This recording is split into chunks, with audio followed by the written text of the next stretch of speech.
heard more. Well, because we weren't here at the beginning. See, I'm not as long-time member as some. In addition to educational and informative speaker programs, we work on key issues of the day through our Public Policy Committee. We hold speaker programs, such as the one you're attending today, about twice a week, engaging our members in debate and discussion on global and national issues. These twice-weekly programs have endured for 9 decades. And so I'm going to tell you about some of the ones upcoming, but I hope all of you will take one of the blue packets that are on the table. They have our membership information, and I think you would really enjoy being members of our club. We have really great speakers, and it's so wonderful to have lunch with a group of people where you can talk about all kinds of things and not have to keep your mouth shut or pretend you didn't hear, because you have really lively and supportive conversations. On Tuesday of next week, Sally Bedell Smith is speaking about her book, Elizabeth the Queen, The Life of a Modern Monarch. If you can come, we would love to have you, members and non-members. Thursday, June 21st at 10:30 is our semi-annual meeting where we will be putting in place our new officers for the coming year. And on Thursday, June 28th, we're having a luncheon to thank Ellie Newman, who has been the Vice President for Programs for 3 years now and has done a wonderful job along with the other members of the Program Planning Committee. So we really hope that people will come. I'm just going to mention a couple of other things. On Tuesday, the 17th of July, Robert McCann is speaking on Citizens Guide to the Affordable Care Act. On Thursday, David Cole is speaking about his work with people at Guantanamo. On Tuesday, the 24th, Loretta Newman is a historic preservationist, and she's going to talk about the Civil War forts around this district, and it's an appropriate time at the 150th anniversary of the Civil War. So we hope that you will join us for all of our programs. And I just want to say a little bit about John Wilson.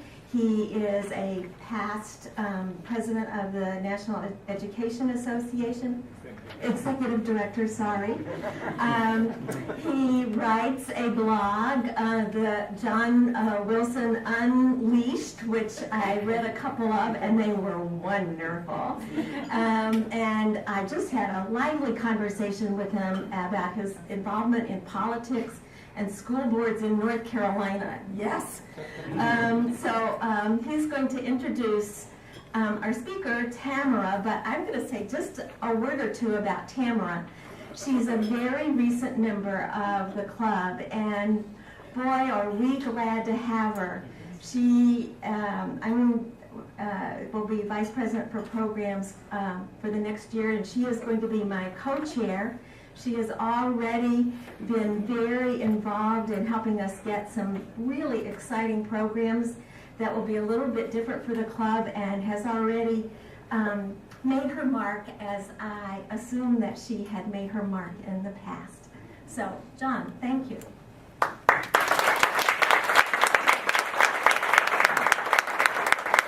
Hello, everybody. Hello. You know, the one thing we can already say about Tamara is that the communities that she brings together. Here, here. And so I look out at the audience and I see family. Raise your hand. Say hello to everybody. I see colleagues from the National Education Association. Raise your hand. Hi, active and retired. Democratic women. Raise your hand. There's some crossover, isn't there? And Toastmasters. I see some of our Toastmasters. Wow. Now, who did I leave out? What communities here did I leave out? Okay, very good. Golfers. What I love about introducing people is that you really get a chance to acknowledge what they meant to you personally, and not only to the world. And so with Tamara, I love Tamara Hamilton. I'm just going to say it. Because I love her creativity, I love her fearlessness, and I love the fact that she's an entrepreneur. And to me, she brought those attributes to the National Education Association.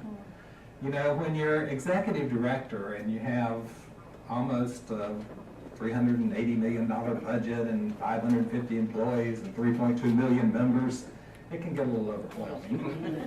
And so you want to have people there who really know how to operationalize visions and who understand also that you can get very busy and not attend to some of the things that are most important to an organization, like the people. There is nothing like human capital. I don't care if you're in public schools, if you're in any corporate entity, or if you're in nonprofit unions like NEA, you have got to take care of the people who work there.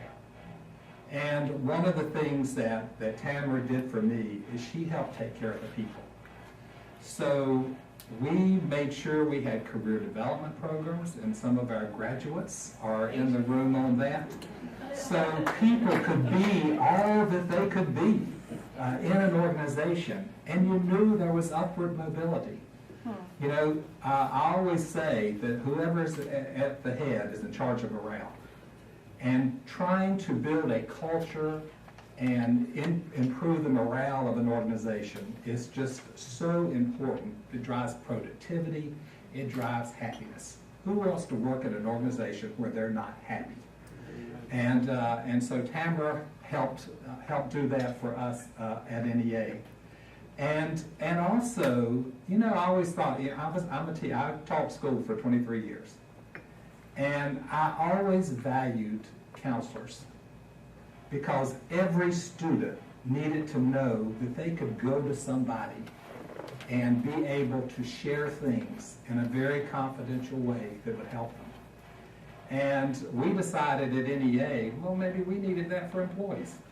That employees, you know, those big children, need to go and be able to talk about career counseling, or to say, I'm really going through this bad patch in my life, and it may be affecting my work.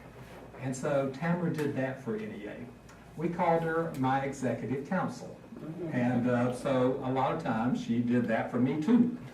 And it was nice to have that. So she is a person who can help you reach your dreams. She's a person that sees what the possibilities for you. And so to me, that is such a fine trait to have. Now, I could probably give you her bio, but she's going to write a book about that. And talk to you about it. So if you want it, you got to buy the book. But I want to say that one of the things that has kind of always fascinated me is actually her role in Toastmasters. Because, you know, when you're going through teacher ed preparation, you have to take speech. And you have to give speeches. And actually, in my high school English class, we had to give speeches every Friday. And I think, wow, how valuable has that been to someone like me, who has to give a lot of speeches.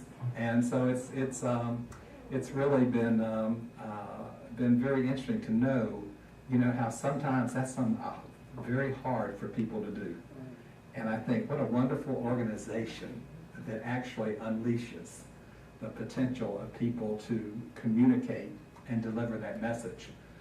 So I'm not raising the stakes for you here, Tamara, because I know you deliver every time on that. So ladies and gentlemen, without further ado, here is the girl from Watts who grew up to be the wonderful woman of Washington, Tamara S.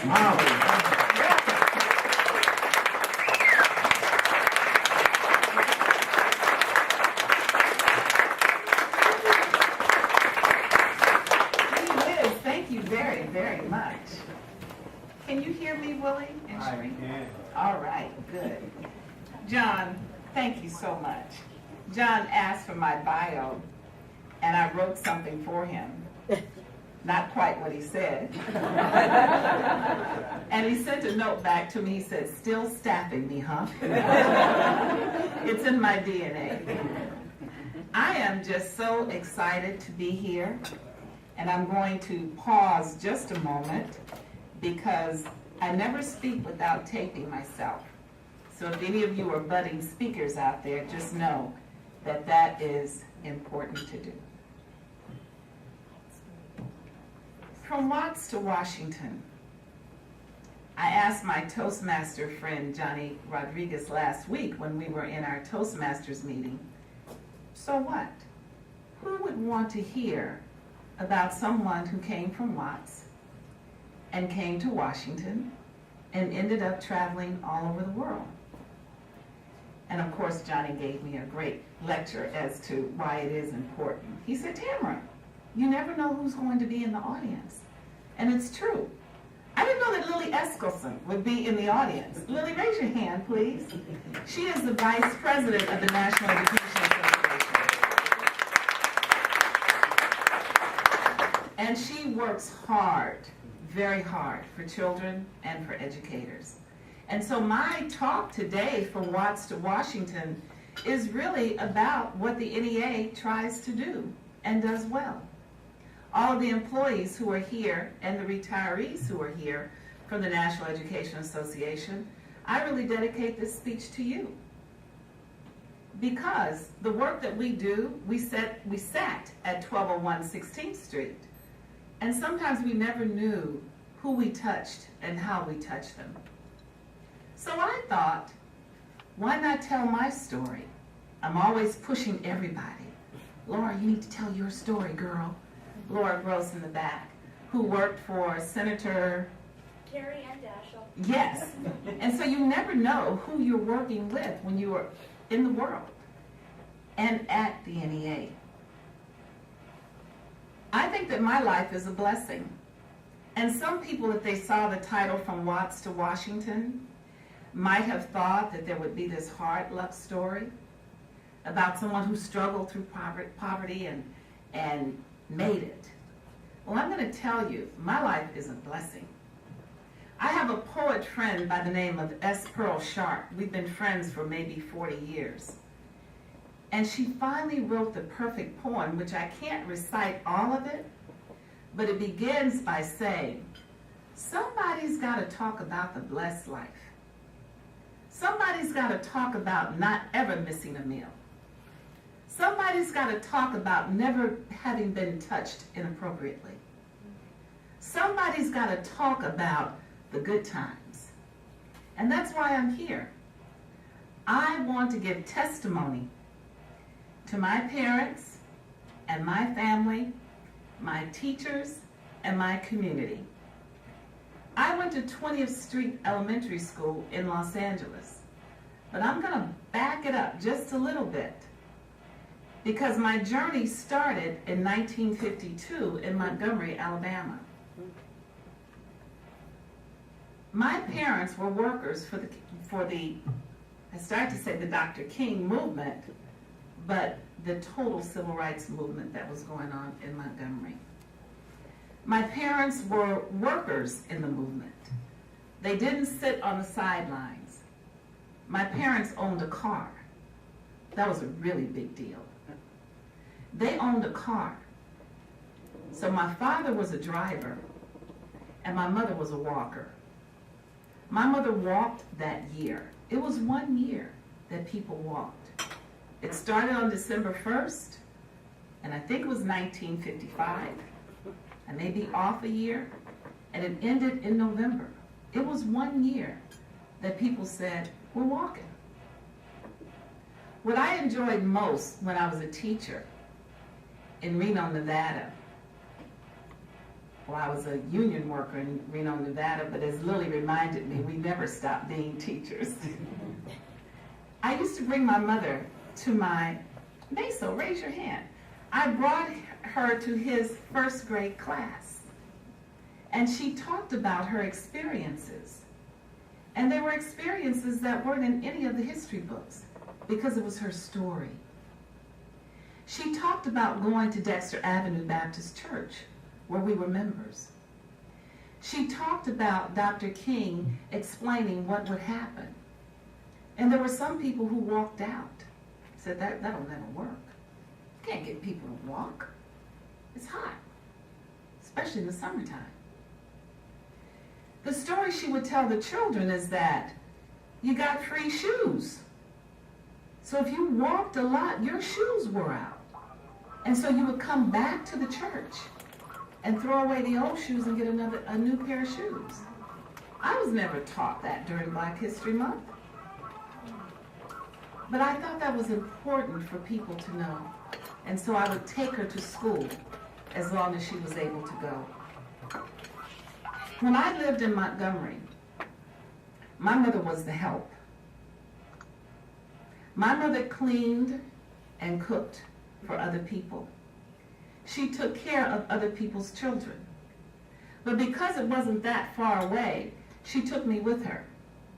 And one of the memories I have is that the little white girl whose home I visited on a regular basis had this table in this beautiful yellow kitchen. And the table had the alphabet running around the edge and the numbers. And I loved that table because it fit her just right. Now, I'm born in 1952, so I'm about 4 years old.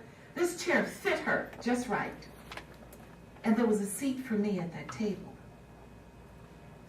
Years later, as I look back, I don't know if my mother was trying to say, there's always a seat for you at the table. It doesn't matter if it's a little table that a little white girl owns or a bigger table in 814, the boardroom at the NEA. There's always a seat for you at the table if you were empowered to take it. And that's how my parents raised me, to know that there is always a place for me. And if there isn't a place, you create one. When my parents worked for the Civil Rights Movement, it was hard. And my dad didn't like it. And my mother didn't like it. They didn't like the fact that their money was just as good as everybody else's money, but they couldn't try on the shoes that they wanted to buy. You just had to hold them up and guess the size. And if you made a mistake, well, too bad. You couldn't go in a dressing room and try on that dress, that pair of pants. You just had to hold it up and guess. So when the bus boycott ended, my dad said enough. He had cleaned the trains and saved money. My mother had cleaned the homes and saved money. Interesting fact about my family is that I had a sister who was 19 years older than me. So I grew up with two mothers. I couldn't make a mistake. Because if my mother didn't catch it, Evelyn did. So I was wedged into goodness. What I realized is that my father had this dream. John, he had a vision. And he was an entrepreneur.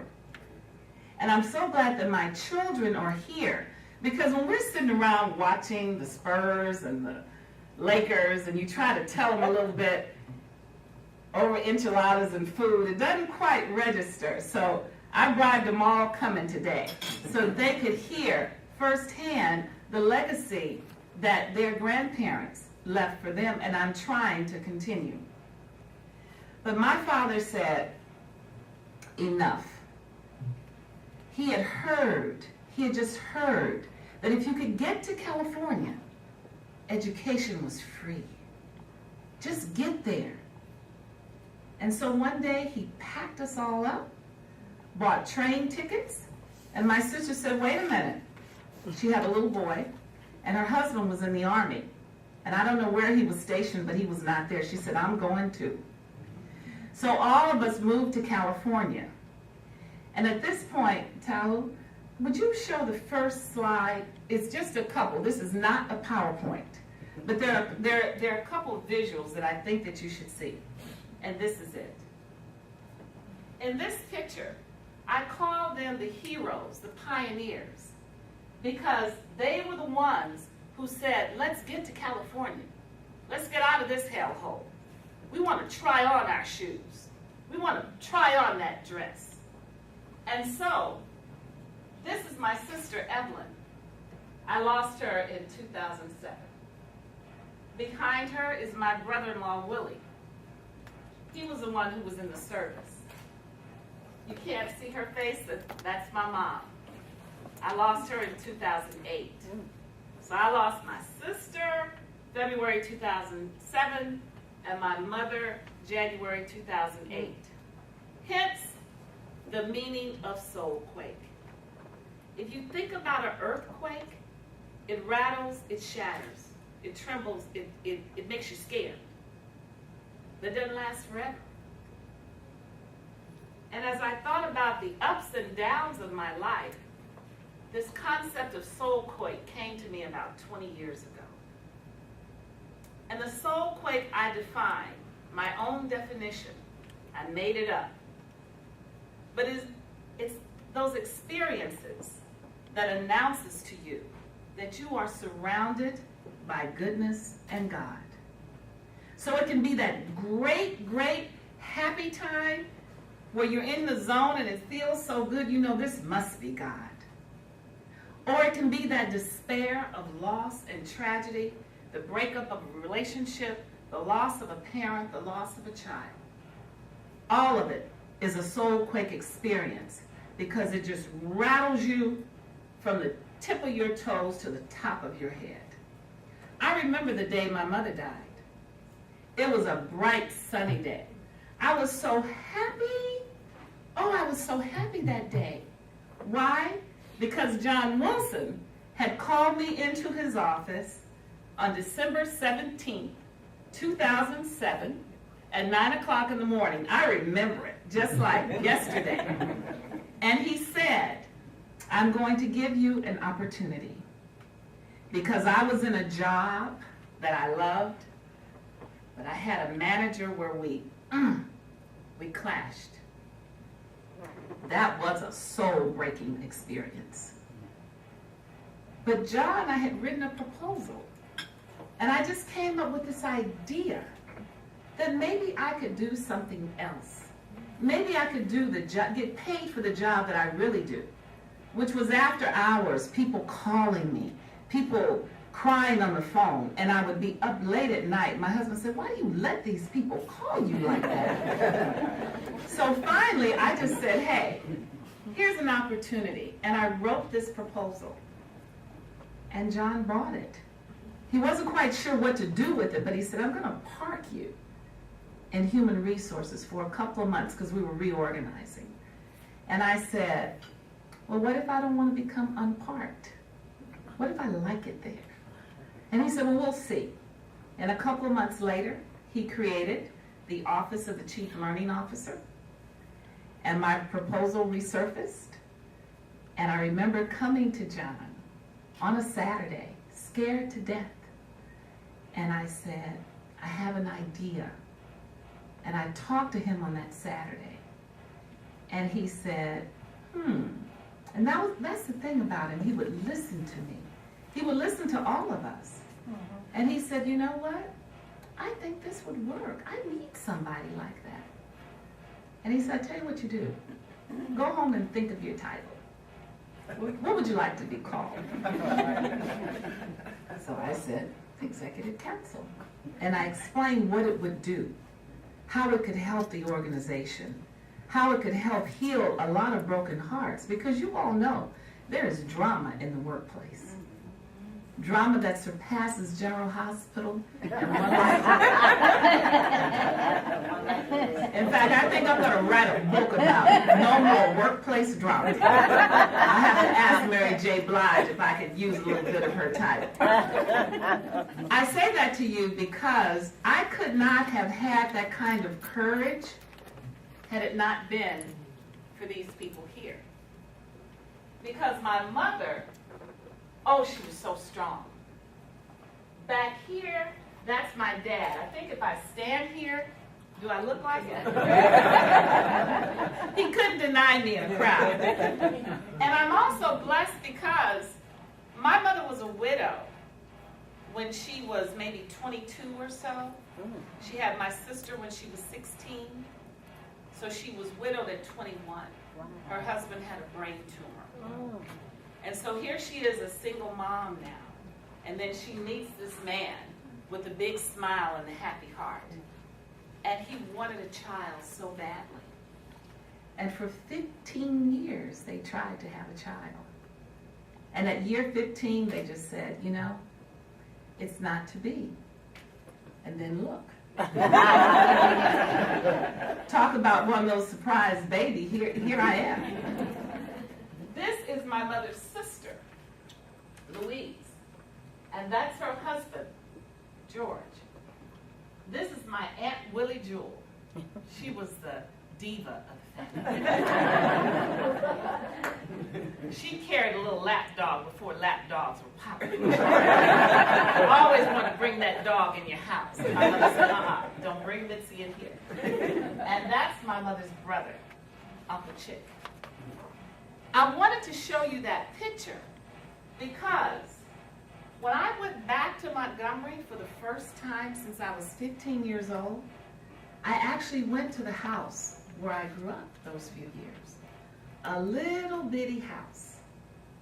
But what I did not know is that Aunt Biggie lived, we call her Aunt Biggie, she lived across the street. They lived next door. So they had a triangle on the block. And the cleaners on the corner was owned by my sister's father's side. There was a cleaners and a barber shop and a grocery store. All on the same little good street. But it was this couple who said, we're out of here. I don't know what year they left, but they wrote these letters. You gotta come. You gotta get to California. And then this couple followed and lived with this couple. When we decided to come, my mother, my father, me, my sister, her one son, and now there are two, and her husband joined us. We all left at the same time, and we split between these two homes. But guess what? They came to California, and they moved across the street from each other. They kept it going. They kept it going. My family moved in with my aunt and uncle and their two sons in a one-bedroom house. My sister moved in over here. They had no children, and she took her children there. I always say we lived like any typical immigrant family, where each one takes care of the other. That was 1957. By 1963, my sister and her husband bought a beautiful home. They had already bought a home. They had already bought a home. And then we bought our home in 1960. No, we bought ours in 64. My sister in 63. So it didn't take long for the families to branch out. But you know what? We all lived within a mile or two of each other. My father said, you get to California where the education is free. But it was more than that.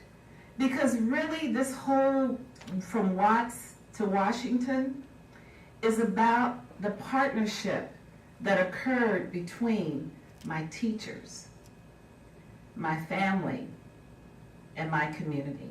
And I'll give you an example. When we got to California, they enrolled me into 20th Street Elementary School. And what was significant about that is that after lunchtime, we actually put our heads down on our desks and they played classical music every single day. And the teachers had chairs in the back of the classroom. And you know what the chairs were for? for your parents to drop in. Just drop in. You didn't sign in at the door. You just dropped in. When my father came to California, he got a job doing maintenance work for the bus company. So he always wore these white overalls. And I would be doing my spelling in first grade, second grade, didn't matter. And I would hear all this energy in the classroom. And I was like, he's here again. And I would turn around like that, and there he was in his work clothes and his boots, just smiling, because he only got a chance to go to the 6th grade. So to walk into a school and see learning happening just thrilled him, absolutely thrilled him. That partnership between the teachers, my parents, and the community. I stayed after school one day to watch a fight, something I was not supposed to do. And when it was over, I rushed home through the alleys to get there fast. And I see this white car in front of my house. It was Mrs. Tweed. She beat me home. She was already tattling. And so I saw that car and I said, oh, I can't go in there. She's going to tell on me. So I make a beeline across the street to Mrs. Smith. And Mrs. Smith is the woman who taught me how to crochet and how to knit a little bit. So every day after school from age 6 until I moved away to Germany in my 30s, I would go to Mrs. Smith at least twice a week, but during those days, every day. And she taught me how to sit quietly with my thoughts. She was 65 and I was 7. And we were best friends. The other day I opened up a cookbook, and to my delight I saw Mrs. Smith's biscuits. So boys, I have a new biscuit recipe. Mrs. Smith would make biscuits, and my father would get off in the mornings, and even before he would come home, she would yell out of the top window, Mr. Smiley, I got biscuits for you. And he'd make a beeline upstairs, and I was right after him because I wanted to crochet even then. We made doilies. You remember those doilies that were ruffled? I learned how to use Argo starch to do a doily. We made swans out of cotton thread, and we sold them for $10. For my wedding present, Mrs. Smith gave me a crocheted Lord's Prayer. It's that big, and it's all crocheted out of number 20 cotton thread. That's really tiny. And she taught me how to do that. So whenever days looked dark at the NEA or other times in my life, she always said, keep a ball of thread and a needle with you all the time. And I did. So I want to just show you, you can go to the next one, just a little bit of the context. And this is my mom. Domestic worker, the help by day, by weekend, fashion diva. Because my mother actually was a licensed beautician, but she couldn't work in a beauty shop. So people came to the home after she worked, then she did hair. And so if you look at her hair, it's very coiffed. Where she's sitting on this log, she tells me that if you could pull your money together and get a picture on that log, you were about something. It was a sign of prestige to be able to take a picture on that log, and I cherish that picture. And we'll go quickly to give you the context of who I used to be. I think notice my hair. Notice my hair, and there's a story about that. My hair has been natural since 1968, and I'll tell you why. Next. In the middle is my sister's son, George. We grew up as brother and sister, and this was my best friend who got me into a lot of trouble. Because people would say, you think you cute. And you ladies remember that in elementary, you think you cute.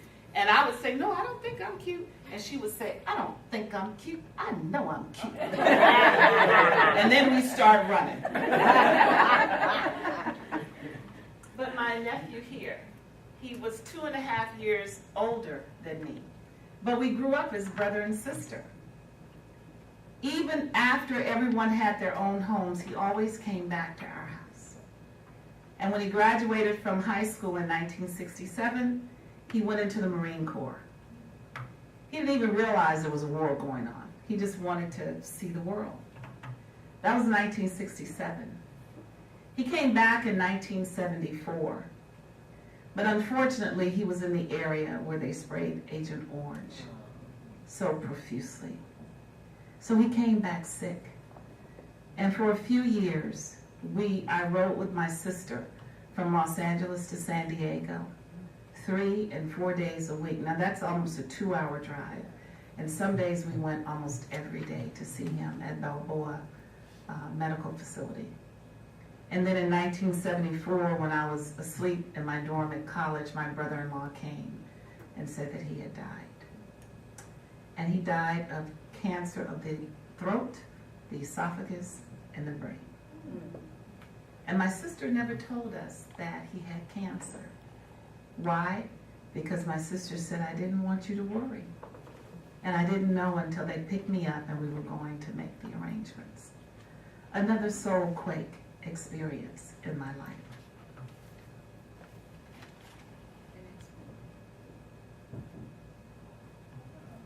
Another period of my life, and there, I like this picture because that was during the time that Mrs. Smith insisted that I join the Order of the Eastern Star.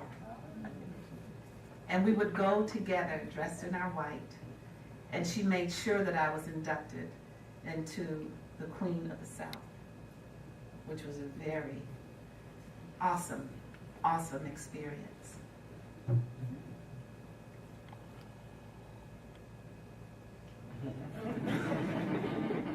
This is where I am now. This is Kalen. I made his hat. And I'd like to say that he is one of the reasons why I'm doing talks like this. I'm hoping to take this on the road, write a book about it, whatever. But it's about legacy. And before we show the last slide, I want you, Talu, just to show a little clip that we had, the video. Because I want to put the Watts part in perspective, because if you go back and start reading the literature on the Watts Riots, you would think it was this huge, huge spot. But when I looked on the internet, it's only 3.5 miles in diameter. Yet, I don't know how many troops came during that time of August 11th through the 16th of 1965. See if that works. If not, we'll come back.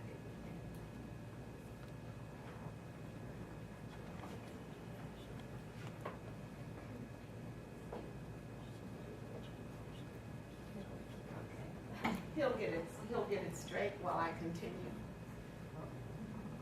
In 1965, I stood on my back porch and I watched my city burn. I stood on the back porch, and you always think about when was the point when I knew that there was something bigger than me, that I was supposed to do something bigger than just go to school, go to the store, go shopping, watch TV. And it was that night, August 11th, when I stood on my back porch and I literally saw the sky turn orange and red and yellow. I encourage you to Google the Watts Riots. There are videos there. We tried to show one. It might work, it might not. But in the Watts Riot, I was in the 8th grade. And what was interesting about that time is that every store that we shopped in was burned.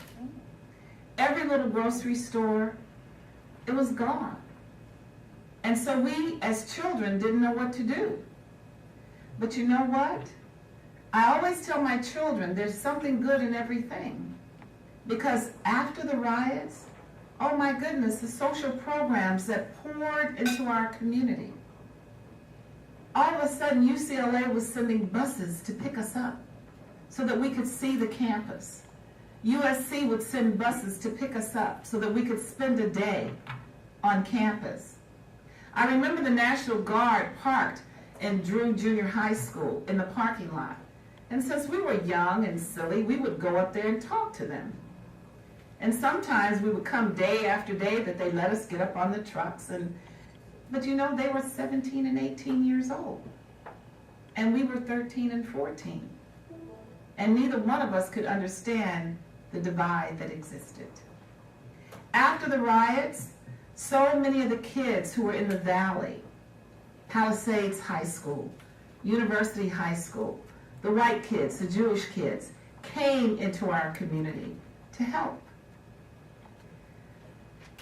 What made my journey so different, and when we talk about a vision, is that my father got up at 4 o'clock in the morning and got one of 3 passes to go to Washington High School. It was a school on the other side of town that was racially diverse. If I had gone to Fremont, it was 98% black and about 2% Hispanic. And he said, no, there's a bigger world for you to see. So you need to be around different people. And so he sent me to Washington High School, but you had to be there at 4 in the morning. And he got one of those magic tickets for me to go. And he was number 2 to get one. And from there, they sent us to Anytown Brotherhood Camp, where we went to the top of the Ottawa Mountains. And for a week, they made sure that there were so many Hispanic kids, so many Asians, Native Americans, white, black, and they put us all together on this mountain for a week. And it was called Anytown Brotherhood, and it was sponsored by the National Council of Christians and Jews. But we had to create the ideal community. We set up our laws, we set up our procedures, and every night we gathered around a bonfire. And we sang those songs like Blowing in the Wind, and If I Had a Hammer. And then one day the boys from Jefferson, they were playing around near the pool, and they picked me up and they threw me in. My hair came to about right here. All of my sisters in the audience, when you get thrown in the pool and you don't have a perm, it's like that. So here I am in the middle of the week and my hair is like that. And they combed it and they styled it. And it was liberating for me. So when I got back home, I went to Magnificent Brothers on Crenshaw and had them cut it into what we called an afro. And I never went back. My adventure, and really life has been an adventure, because I was able to meet so many wonderful people. I signed up for the Long Range Planning Committee when I was at Scripps College.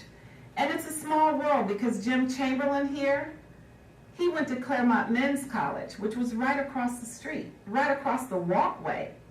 And I was at the Women's College. And how did I get to such an exclusive, primarily white, really upper class college? Was because of my counselor. Back to the power of the counselor. You see, in 1967, my father had a big family cookout. He would invite everybody over. Everybody lived so close. We danced. We played. It was like being at Dino's house, boys. And we had such a great time.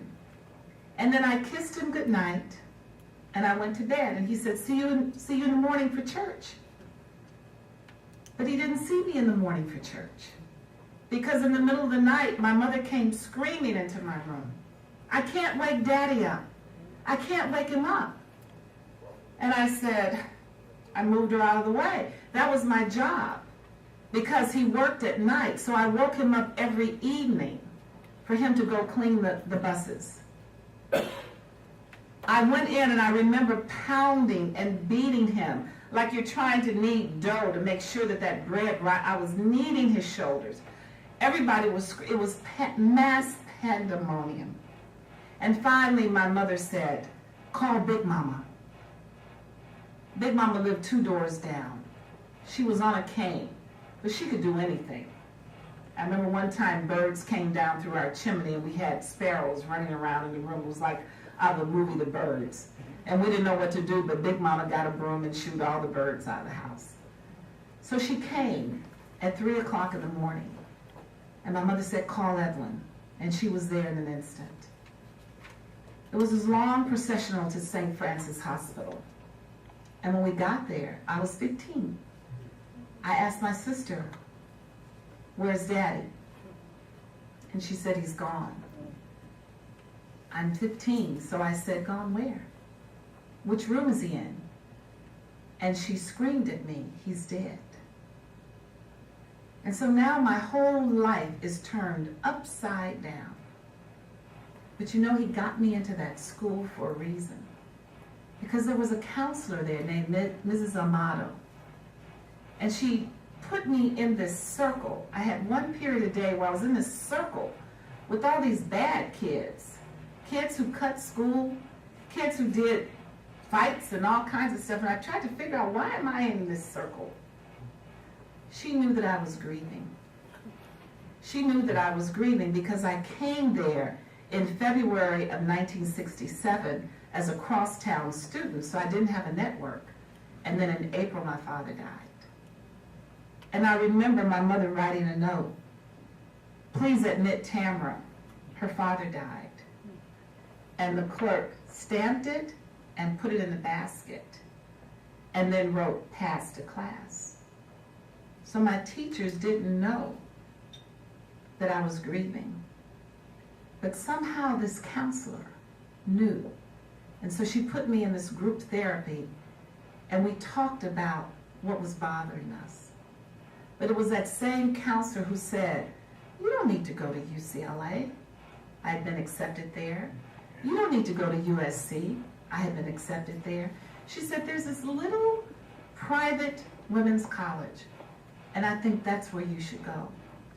And my mother and I went for a visit, 500 students, 13 African American girls in my class, 36 in the entire school. On Sundays, we had to dress for dinner. It was steak night. If you didn't have on a dress, you had to get your food and leave. By the time I graduated, they changed that.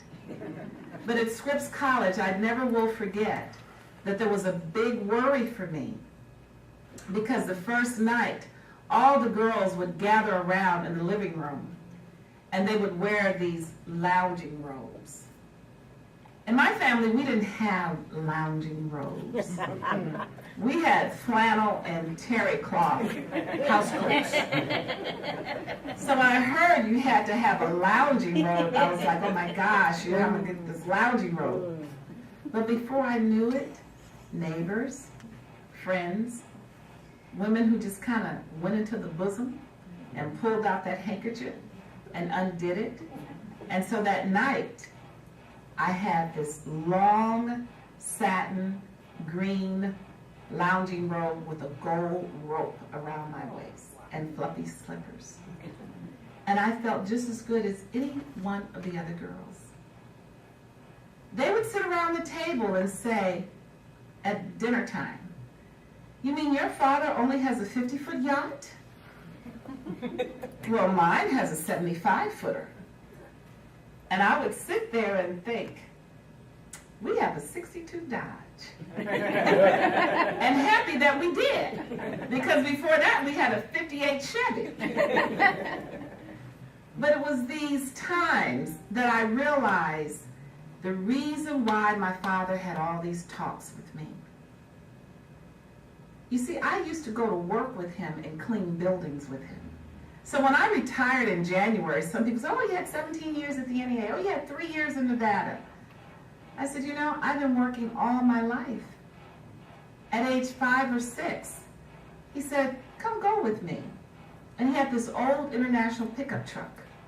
And on Saturdays, now he worked a full-time job at the bus company.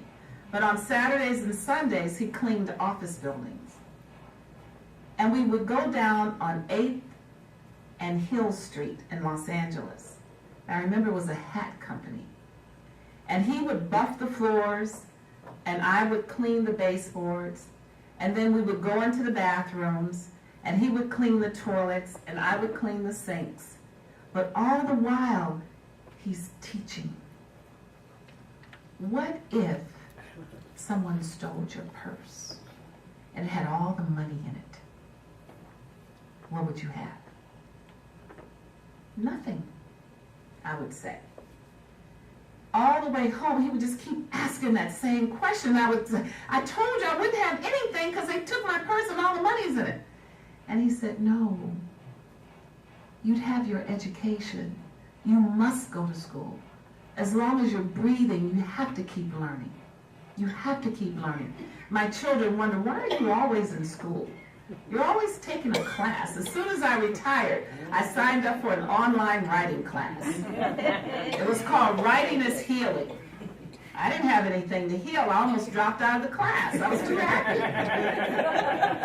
I was on the line with people who had all kinds of drama in their lives. And I called the professor. I said, I'm too happy for this class. And she said, Tamara, trust. It's going to make you go deeper. And it did.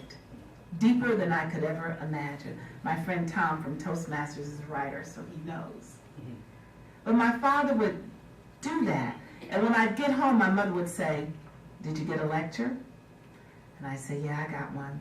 My nephew, if you sat in the room with my father longer than 5 minutes, he would give you a lecture.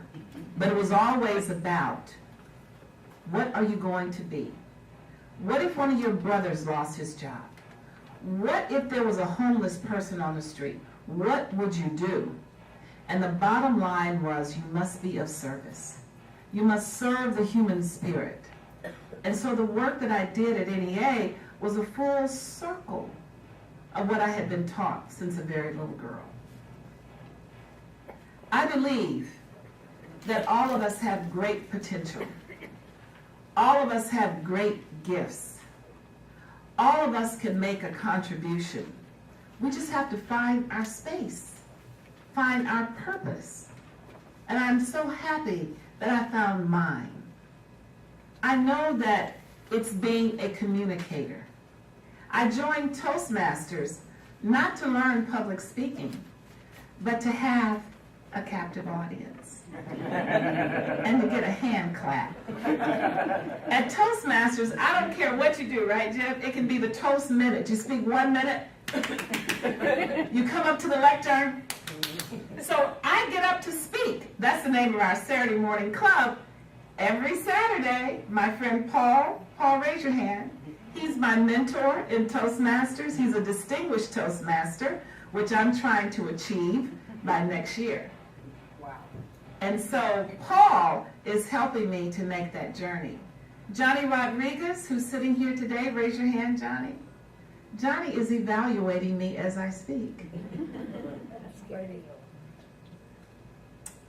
Jim is the one who invited me here to the Women's Democratic Club in order to attend a Toastmasters meeting.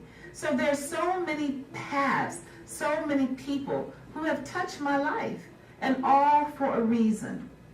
The other day I was trying to figure out my website because Catherine, my daughter-in-law in the back, raise your hand, Catherine, mother of Kaylin. She is an accomplished tech person. I don't know what to call her, but she can do anything. She designs websites and she works with her husband, Mosi Tauru, over here. Raise your hand. I'm embarrassing everybody. But they have created a business called CM Create. And so when people lose their loved ones and they want to have a video with music and memories, they do that. Or kids trying to go to college and they need that highlight tape, they do that. And so she's working on my website, and I started writing. And she said, what's your brand? And I never thought about that. And then I said, well, maybe my brand is to be in service of the human spirit. Because that's what I brought to the Career Development Program. Graduates, please raise your hand of the Career Development Program. 180 days they were in the program. And we built it from scratch. And we did it with the support of John Wilson. So as I close, Jim, how am I doing on time? Oh, you didn't show me a time. Okay, I didn't see it. I'm just so excited. As I close, I want to say that it is important to take stock of your life, to reflect and figure out the journey that you have traveled. And I just want to show you one thing. This is a school newspaper from 1970. And in this paper is the first story that I ever wrote. And it's called Mimiki. And you know what? It's a love story.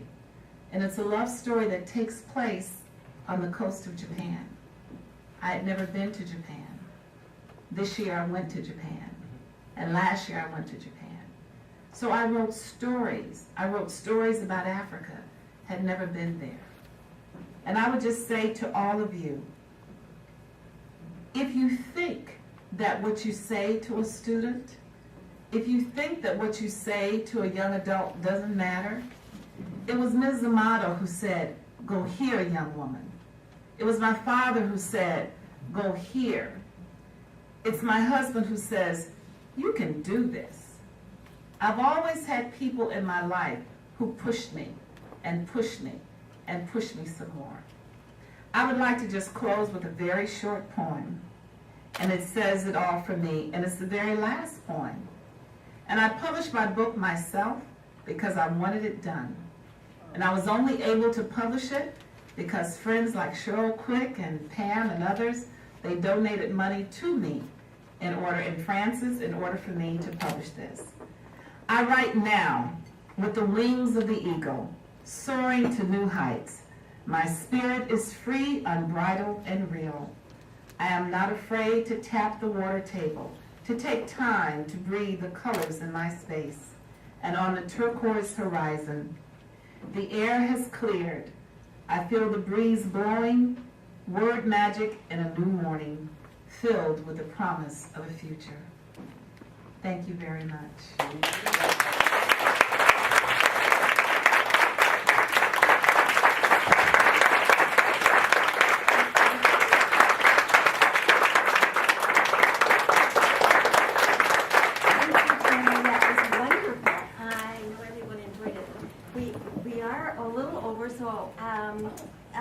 I don't think we have as much time for questions as we might have, but I'll stick around a little bit. will you? And she's going to sign books for us as well.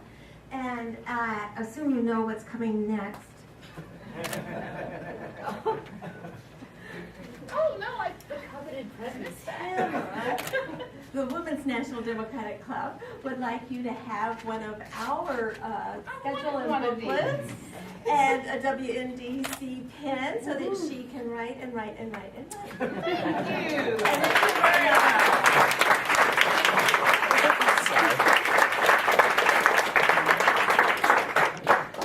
I got so enthralled I didn't see my time going up. I apologize.